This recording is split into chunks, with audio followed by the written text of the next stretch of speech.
Hello दोस्तों, आप सभी का TWS में स्वागत है। देखिए आज दोस्तों मैं एक खास बात पर डिस्कस करूंगा। देखिए एक एग्ज़ाम अभी हुआ था 2019 का एग्ज़ाम, मतलब पेपर एप्लीकेशन है, उसमें इसका एग्ज़ाम 6-7 महीने पहले हुआ था। ABT का असिस्टेंट बोरिंग टेक्नीशियन, तो इसका भी रिजल्ट आया है, 3 मार्च को आया है। तो इसके बारे में बहुत से स्टूडेंट्स हैं जो कि मतलब प्रश्न पूछते हैं कि इसमें कितने फाइनल कट ऑफ जा सकता है DV के बाद, डॉक्यूमेंट्स क्या क्या चाहिए डॉक्यूमेंट वेरिफिकेशन में, ये सब चीज़ें पूछते हैं। तो उन्हीं चीज़ों को मैं आज डिस्कस करूंगा। तो आप लोग जितने भी लोग असिस्टेंट बोरिंग टेक्नीशियन से संबंधित हैं वो लोग इस बातों को बहुत ध्यान से समझिएगा। अगर इस वीडियो को देखते हैं तो आपके जितने भी डाउट हैं वो ख़त्म हो जाएंगे। तो चलिए हम स्टार्ट करते हैं क्रम वाइज। तो इसके लिए मैंने एक विधिवत नोट्स बनाया है कि क्या क्या क्वेश्चन हैं लोगों के, उस हिसाब से मैंने नोट्स बनाया है। देखिए पहले प्रश्न यह है कि लोग पूछ रहे हैं कि यह जो कट ऑफ बना है 120 अंकों में बना है कि 100 अंकों में बना है, कितने लोगों का ये कन्फ्यूजन है। तो हम बता दे रहे हैं कि जब यह वैकेंसी आई थी टोटल इसमें 120 प्रश्न थे। कितने थे दोस्तों? 120 प्रश्न थे। और ये जो कट ऑफ बनी है, जो कट ऑफ हमारा बना है 120 अंक पर ही बना है, ठीक है। क्योंकि एक अंक जो एक क्वेश्चन था एक मार्क का था। देखो 1 अंक का एक क्वेश्चन था, ठीक, 1 क्वेश्चन और 1 मार्क्स, ठीक। तो देखिए कितने लोग सोच रहे थे, बोल रहे थे ग्रुप में, मैं भी जुड़ा हूँ ABT में, क्योंकि मैं भी एक ABT का कैंडिडेट ही हूँ, असिस्टेंट बोरिंग टेक्नीशियन का। तो इसमें लोग बता रहे हैं कि जो हमारे जैसे 54 बना है, जनरल का 54 नंबर बना है, तो ये सभी लोग ऐसा बोल रहे थे कि 100 के सापेक्ष में बना है, कि 120 को कन्वर्ट किया है 100 में, फिर तब 54 में बना है। तो ऐसा बात नहीं है, क्योंकि कुछ लोगों से हमारी बात हुई है जिनके जैसे 55-56 मार्क्स हैं, ठीक है, जैसे 55-56 मार्क्स हैं। तो अगर इसको हम 100 के सापेक्ष में कन्वर्ट करें, ठीक, तो अगर इसको हम कन्वर्ट करेंगे तो इनका अगर जब हल करेंगे इसको, तो देखोगे 40 से 50 के बीच में आ जाएगा। किस में आएगा? 40 से 50 के बीच में। अगर 560 हुआ, ये 12 है, तो 12 चौक 48 और बचा कितना हमारा यहाँ 8 बचा, मतलब 80 हो गया। तो 5×6 72, ठीक है, मतलब 46 कुछ मार्क्स आएंगे अगर 100 के सापेक्ष में ले लेंगे तो मतलब 56 बारे अगर 100 के सापेक्ष मिलते हैं तो 46 मार्क्स के आसपास आता है। अगर इसको हम सॉल्व करते हैं मैथमेटिकल रूप से तो 46 समथिंग आएगा, मान लीजिए कुछ भी है, तो इतना आएगा। तो इसका मतलब ये कट ऑफ के नीचे हो गए ना, 54 हमारा कट ऑफ बना है तो ये कट ऑफ के नीचे हो गए। तो इससे यह स्पष्ट होता है कि जो कट ऑफ बना है हमारा, जो कट ऑफ बना है ये 120 में ही बना है। मतलब जिसका 54 है तो 120 में 54 नंबर जो पाए हैं वो DV के लिए एलिजिबल है, ठीक है। ये पहला प्रश्न हमारा कंप्लीट हुआ कि कट ऑफ 120 पर ही बना है। तो हम अब चलते हैं अगले प्रश्न की तरफ। देखिए सुनिएगा ध्यान से। अब मैं थोड़ा डॉक्यूमेंट वेरिफिकेशन के लिए बताऊंगा, उसके बाद मैं फाइनल कट ऑफ के बारे में डिस्कशन करूंगा दोस्तों, ठीक है।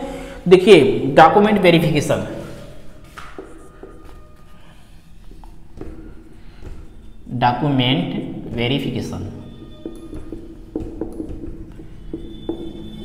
ओके। अब इसमें देखिए कौन कौन से डॉक्यूमेंट्स चाहिए। मैं देखो जितने भी डॉक्यूमेंट्स की आवश्यकता है, जो जो भी चीज़ें लगेंगी मैं उसको यहाँ पर लिख दे रहा हूँ, तो आप लोग बहुत ध्यान से इसको समझिएगा। देखिए पहला तो जो सबसे इम्पोर्टेंट चीज़ है, कक्षा 10 जो क्लास 10th UP बोर्ड से आप हाई स्कूल किए होंगे उसकी मार्कशीट होनी चाहिए। मार्कशीट 10th का, जो क्लास 10th की है उसकी मार्कशीट के साथ साथ सर्टिफिकेट भी होना चाहिए। जो सर्टिफिकेट होता है वो होना चाहिए। सर्टिफिकेट मतलब सनद जो बोलते हैं। देखिए 2011 से पहले अगर देखा जाए तो 2011 के पहले क्या था, सनद और मार्कशीट अलग अलग 2 कॉपी मिलती थी, मतलब 2 हार्ड कॉपी मिलते थे। लेकिन अब क्या हुआ, 2011 के बाद जितने लोग हाई स्कूल किए हैं उनके जो मार्कशीट हैं, नीचे तो मार्कशीट रहता है, ठीक, और ऊपर क्या होता है, सनद होता है। सनद का मतलब जिसमें आपका नाम होता है, पिता का नाम होता है, माता का नाम होता है, डेट ऑफ बर्थ होता है, और जहाँ से आप हाई स्कूल उत्तीर्ण किए हैं उस स्कूल का नाम होता है, जिसमें सब कुछ डिटेल होते हैं। ये क्या होता है, सनद होता है। तो 2011 के बाद जो लोग भी हाई स्कूल किए होंगे वो सनद के लिए परेशान न हो, उनका जो मार्कशीट है उसी में सब इंक्लूड है, ओके। तो पहला चीज हो गया मार्कशीट प्लस सर्टिफिकेट, ओके। अब देखिए दूसरा, देखिए दूसरा में आपको ITI जो किए होंगे बच्चे, देखिए ITI जो ITI किए होंगे उनका RTI का मार्कशीट प्लस सर्टिफिकेट, इसमें 2 कॉपी मिलता है, हमको भी मिला है। तो इसमें एक मार्कशीट होता है, इसमें अलग अलग मिलता है, ITI वाले में अलग अलग मिलता है। एक आपका मार्कशीट रहेगा और दूसरा क्या रहेगा, सर्टिफिकेट रहेगा। उसमें विधिवत सब कुछ रहता है सही सही, ठीक है। तो इसमें 4 ट्रेड हैं, उन चारों ट्रेड वाले इसके लिए एलिजिबल हैं। ओके, कितने लोग ये प्रश्न पूछ रहे थे इलेक्ट्रीशियन एलिजिबल है कि नहीं, तो हम उसके बारे में भी बात करेंगे। तो जो 4 ट्रेड हैं उसको हम लिख देते हैं। पहला देखिए मशीनिस्ट है, मशीनिस्ट। और दूसरा जो है, दूसरा इसमें है फिटर। और तीसरा देखा जाए तो टर्नर। और चौथा देखें तो दोस्तों, चौथा हमारा है वायरमैन। ठीक है। ये चारों ट्रेड हमारे जो आयोग द्वारा नोटिफिकेशन जारी हुआ था उसमें साफ साफ लिखा है। और उसमें कुछ गोरखपुर में लाल डिग्गी करके कोई इंस्टीट्यूट है, ट्रेनिंग सेंटर, वहाँ का भी सर्टिफिकेट होगा, तो वो भी मान है। आप लोग नोटिफिकेशन बहुत अच्छे से पढ़ लीजिएगा। लेकिन ITI में देखा जाए तो ये चारों ट्रेड हैं, यही माने हैं। ठीक, तो हमने अभी बता दिया ITI के चारों ट्रेड, और ITI में आपके पास मार्कशीट होना चाहिए और सर्टिफिकेट में आप ध्यान से देखेंगे तो उसमें आधार नंबर भी है।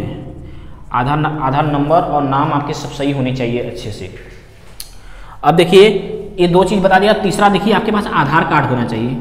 आधार कार्ड मतलब ये आपका डिटेल लेने के लिए मांगा जाएगा। तो इसमें आपका DOB जो डेट ऑफ बर्थ है, एक हाई स्कूल और ITI वाले मार्कशीट और सर्टिफिकेट से मैच करना चाहिए, मतलब कहीं भी संगति ना हो, मतलब उसमें अलग तो इसमें अलग नहीं होना चाहिए। ठीक, आपका नाम भी सही होना चाहिए, नाम में स्पेलिंग्स भी सही होना चाहिए। जैसे किसी का नाम अमित है तो AMIT या AMEET नहीं होना चाहिए। जैसे अमित है, अगर हाई स्कूल में अमित है तो आधार में भी यही चीज़ होना चाहिए। ठीक है, यदि A ना होकर A हुआ तो ये रॉन्ग हो जाएगा, आप लोग इसको सही करवाइएगा। आधार और पिता का नाम भी होना चाहिए सही, पिता का नाम। देखिए कहने का मतलब ये हुआ कि आधार से सब चीज़ मैच करना चाहिए। ठीक, आधार में कोई चीज़ अगर गलत है तो आप लोग इसको संशोधन करवा लीजिए, जहाँ भी बन रहा है आधार वहाँ पर जाके इसको संशोधन करवा लीजिएगा जरूर। ठीक है, तो ये आपका ID हो गया। एक और ID अगर पैन कार्ड है तो उसको भी आप लोग रख लीजिएगा, पैन कार्ड।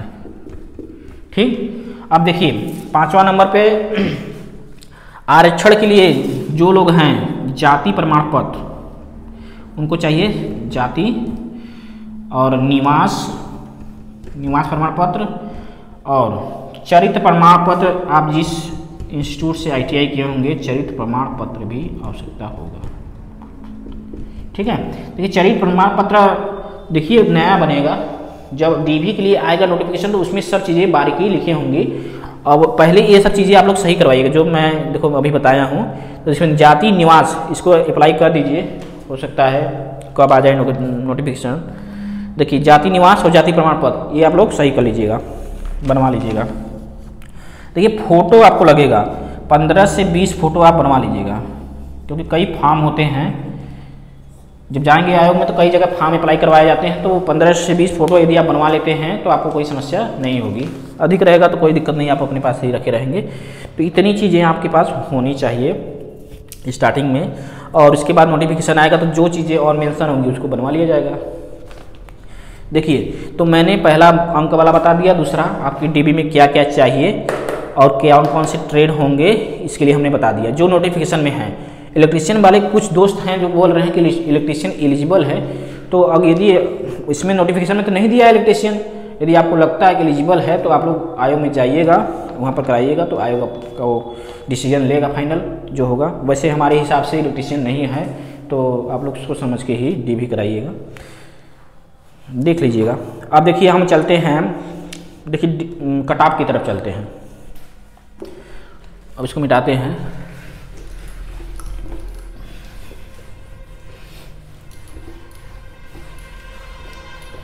देखिए अभी DB के लिए जो बुलाया है बच्चों को, उनका कटाप जो बनाया है ये है। देखिए जो DB के लिए बुलाया है डॉक्यूमेंट वेरिफिकेशन के लिए, तो अगर देखा जाए UR मतलब जनरल का देखा जाए तो 54 नंबर बनाया है, OBC का ओबीसी का भी 54 बनाया है। और क्या कहते हैं एससी का भी 54 मार्क्स है। और ईडब्ल्यूएस इकोनॉमिकल वीकर सेक्शन इसका भी क्या है 54 नंबर। यूएसटी का बनाया जो है 41 बनाया है आपका 75 इतना बनाया है। और फीमेल का जो है महिलाओं का जो गर्ल्स हैं उनका बनाया है 35.75। ये देखिए डीबी के लिए बुलाया गया है। तो बहुत से लोग हैं यूट्यूबर हैं वो बताते हैं कि बहुत ज़्यादा कट ऑफ जंप करेगा, तो ऐसा कोई बात नहीं कि बहुत ज़्यादा कट ऑफ जंप करेगा दोस्तों। देखिए मेरे हिसाब से जो कट ऑफ जंप करेगा मैं उसको अभी बता रहा हूँ, जो उतने मार्क्स के आसपास हैं वो अपने आप को सेफ मानिएगा डीबी के बाद। वो डीबी कराते हैं, उसके बाद डीबी के बाद जितना मैं लिखूँगा अभी उतना आप कट ऑफ सेफ मानिएगा। देखिए अगर आपका जनरल में हो, जनरल कैटेगरी से हो, तो यदि आपका जो डीबी के लिए कट ऑफ है इससे अगर 8 नंबर तक अधिक है तो आप सेफ मान सकते हैं। तो देखिए अगर 62 मार्क्स है, ठीक है, एक आध 2 नंबर कम अधिक कर लीजिएगा, ठीक। यदि 62 मार्क्स है तो आप जनरल में सेफ हैं। ओके दोस्तों, मैं बहुत जगह से इसका एनालिसिस किया हूँ। कुछ हमारे मित्र हैं जो कि यूपी SSC में सिलेक्टेड हैं, जैसे AGTA हो गया, तो इसमें कुछ दोस्त हमारे सिलेक्टेड हैं, तो उन लोग का भी 5-6 नंबर ही बढ़ा था डीबी के बाद। तो उनसे भी से मैंने बात करके इस चीज़ों को मैं बनाया हूँ। तो देखिए ओबीसी में भी अगर आप, देखिए ज़्यादा अंतर तो नहीं आता 7 नंबर, तो आप लोग 61 ±2 कर लीजिएगा, ठीक है। अगर एससी में देखा जाए तो एससी में मेरे हिसाब से 4 से 5 नंबर बढ़ेंगे।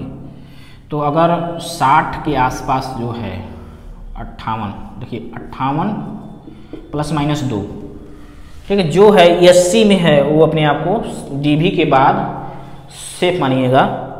देखिए ईडब्ल्यूएस में, देखिए ईडब्ल्यूएस उस समय बहुत कम प्रचलन में था, तो इसमें भी ज़्यादा अंतर नहीं आएगा।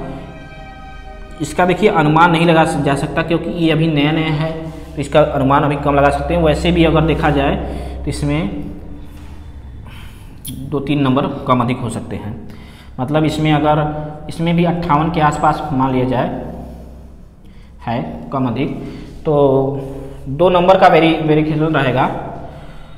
टॉलरेंस हमारा 2 नंबर का रहेगा, ऐसा आप लोग समझते रहिएगा। और एसटी में देखो इसमें ज़्यादा नहीं अंतर रहेगा, इसमें 2-3 नंबर देखा जाए डीबी के बाद 3 नंबर इसमें भी। जो बच्चे 45 के आसपास हैं ये एसटी में, वो आपको अपने आप को सेफ मानिएगा। और महिलाओं में देखिए जो गर्ल्स थी, हमने जब एग्ज़ाम दे रहे थे तो हमारे हाल में केवल 1 गर्ल्स थी जो कि एग्ज़ाम में बैठी थी और सभी बॉयज़ थे। तो उस हिसाब से देखा जाए तो जो गर्ल्स की संख्या बहुत कम ही थी, क्या थी, बहुत कम थी। तो इसके हिसाब से देखा जाए तो इनका बहुत ज़्यादा कट ऑफ तो वेरी नहीं करेगा। तब पर भी अगर इनको माना जाए तो 5 मार्क्स मान लेते हैं। अगर देखा जाए जो 40 से ±2 है वो सेफ मानिएगा अपने आप को। देखिए कितने लोग बहुत हाई बता रहे हैं, तो आप लोग इस पर ध्यान न दीजिए और परेशान भी मत होइए, क्योंकि ये कट ऑफ इतना जितना हम बताए हैं इतने पे ही मतलब रहेगा। थोड़ा सा 1-2 नंबर कम अधिक हो सकता है। मैं यहाँ पर टॉलरेंस भी लिख दिया हूँ। तो इस प्रकार से ये है। और देखो कुछ बातें और मैं लिखा हूँ। एक समान कट ऑफ वाले, देखिए एक नोटिफिकेशन में जारी किया था कि जितने बच्चे मतलब 486 पोस्ट था, तो इसका 2 गुना अगर देखेंगे तो 972 होगा। तो 2 गुना तो बुलाया है, ये 2 गुना वाली मैटर फंसा था। बहुत से लोग इस पर मतलब क्वेश्चन कर रहे थे, तो मैं इसके बारे में बता रहा हूँ अभी। देखिए इसमें क्या है, 2 गुना बोलकर 2832 कैंडिडेट को बुलाया है। क्या बुलाया है? 2832, जो कि अगर हम गुना में देखें इसको तो 5.8 के आसपास आएगा।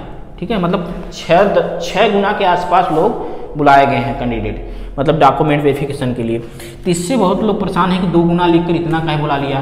तो आप इससे परेशान मत होइए। उसमें लिखा है समान कटाव को सम्मिलित करते हुए। किसको? समान कटाव को सम्मिलित करते हुए। तो समान कटाव का मतलब ये होता है, जैसे 54 पे कटाव बनाया तो इसी 54 पे हो सकता है कि 80-90 लोग हो। तो जो 80-90 लोग 54 नंबर पे हैं तो इनको केवल 1 माना है, 1 व्यक्ति माना है। जैसे जैसे कट ऑफ बढ़ेगा बच्चे कम मिलेंगे। जैसे 56 है, 56 में मान लीजिए 40 लोग हैं तो इनको 2 नंबर माना, ठीक, दो कैंडिडेट माना है, ठीक है, जिससे एक ए एक ए 2। और मान लो 57 पे मिले 20, मान लो 40 नहीं, मान लो 35। ऐसे ऊपर जैसे जाएंगे आप तो कैंडिडेटों की संख्या कम होती जाती है, ये आप सभी लोग जानते हैं। जितना हाई जाएंगे लोग कम मिलते हैं बच्चे वहाँ पर। तो ऐसे ही जितने जितने बच्चे हैं सबको एक एक मान लिया है, और ये जो एक एक ऐसे माने हैं इसकी जो काउंटिंग किया है 2 गुना किया है तो 972 आए हैं इन सभी को जोड़ को। लेकिन जो संख्या दिख रही 15, 20, 35, 40 इनको सभी को अगर देखा गया है तो 2832 हो गया है। तो ऐसे आप लोग समझिए, मैं एक एग्जांपल दिया हूँ तो 2 गुना ही बुलाया गया है, लेकिन एक ही नंबर पे बहुत से लोग हैं जिसकी वजह से संख्या इतना अधिक लग रही है। तो इसके लिए आप लोग परेशान मत होइए। इसमें भी थोड़ा सा रहता है, यूपीएससी आयोग प्रेफरेंस देता है, मतलब वरीयता देता है कि जिसका नंबर से मान लो है 54, तो 80 लोगों का 54 है, और इसमें से जिनका एज सबसे अधिक होगा उनको मतलब वरीयता दी जाती है। जैसे कुछ लोग होंगे जो 20-22 साल के होंगे, कुछ लोग होंगे 30-35 साल के होंगे, क्योंकि इसका 18 से कितना है 40 साल तक इसका वो है एज क्राइटेरिया है। तो जिनका अधिक होगा तो जो एज में अधिक होंगे उनको इस वरीयता दी जाती है। तो इस बात को आप समझ गए होंगे, मैं ऐसा उम्मीद कर सकता हूँ, ठीक है। मतलब इतने बच्चे हैं लेकिन वो बोला है 2 गुना, ठीक। तो आप इस बात को समझ गए होंगे। हाँ, लास्ट में एक बात और है जिसको मैं जिक्र करना चाहता हूँ, इसको मिटाता हूँ पहले।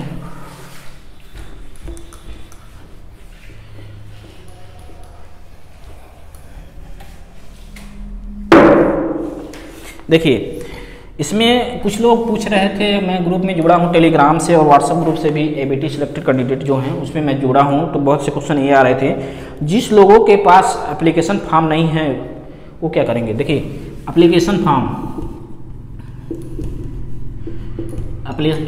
का प्रिंट आउट देखिए, कुछ दोस्त हैं जो बोल रहे थे हमारे पास एप्लीकेशन फॉर्म का प्रिंट आउट नहीं है, तो वो लोग परेशान ना हो, क्योंकि 2019 की वैकेंसी है, लगभग 4 साल होने वाले हैं।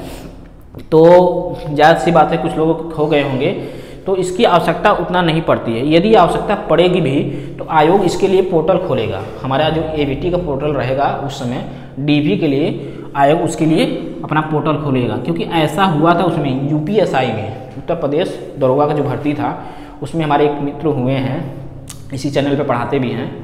तो वे क्या किए हैं, अब उनका भी मतलब ऐसे ही था, तो 7 दिनों के लिए पोर्टल खोला गया था।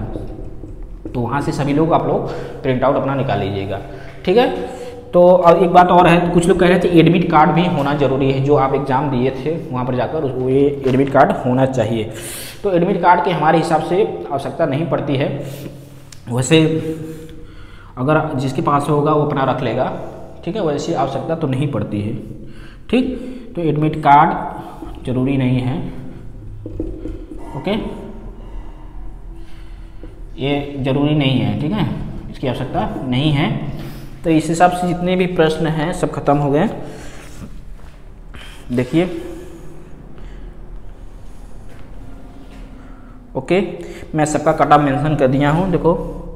देखिए इसमें स्वतंत्रता सेनानी और भूतपूर्व सैनिक का भी जो कट ऑफ है तो उसका मैंने जिक्र नहीं किया हूँ, क्योंकि उसका आइडिया हमारे पास नहीं है। तो इसके पास देखिए, देख लीजिएगा आप लोग, जितनी भी हैं कट ऑफ ये अवेलेबल हैं, और जितनी भी डॉक्यूमेंट वेरिफिकेशन के लिए बातें था हमने वो बता दिया।